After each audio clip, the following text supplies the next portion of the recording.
ടെസ്റ്റാസ്റ്റിറോൺ എന്ന പുരുഷ ഹോർമോൺ പുരുഷന്മാർക്ക് നൽകുന്ന മാനസിക ശാരീരിക പ്രത്യേകതകൾ എന്തൊക്കെയാണെന്ന് നമുക്ക് നോക്കാം.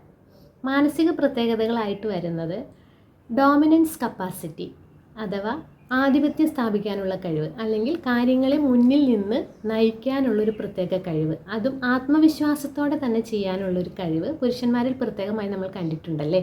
ഈ കഴിവ് അവർക്ക് നൽകുന്നത് ഈ ഹോർമോണാണ്.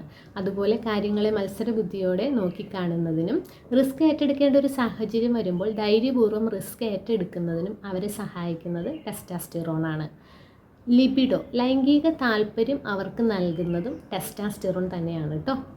ശാരീരികമായ പ്രത്യേകതകൾ എന്ന് പറയുന്നത് മസിലുകളുടെ വളർച്ച, എല്ലുകളുടെ ബലം, ഇവയൊക്കെ പുരുഷന്മാർക്ക് വർദ്ധിപ്പിച്ചു കൊടുക്കുന്നതിലും അതുപോലെ മുഖത്തും ശരീരത്തും ഉണ്ടാകുന്ന രോമ വളർച്ചയ്ക്കും കൗമാരത്തിൽ സംഭവിക്കുന്ന ശബ്ദ വ്യത്യാസത്തിനും ഗാംഭീര്യമായൊരു ശബ്ദത്തിലേക്ക് മാറുന്നതിനും അവരെ സഹായിക്കുന്നത് ടെസ്റ്റാസ്റ്റിറോണാണ്.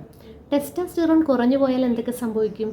ഏകാഗ്രതക്കുറവ്, വിഷാദം, ക്ഷീണം, അതുപോലെ ലൈംഗിക താല്പര്യക്കുറവ് തുടങ്ങിയവയാണ് ടെസ്റ്റാസ്റ്റിറോൺ കുറയുമ്പോൾ കാണുന്ന ലക്ഷണങ്ങൾ.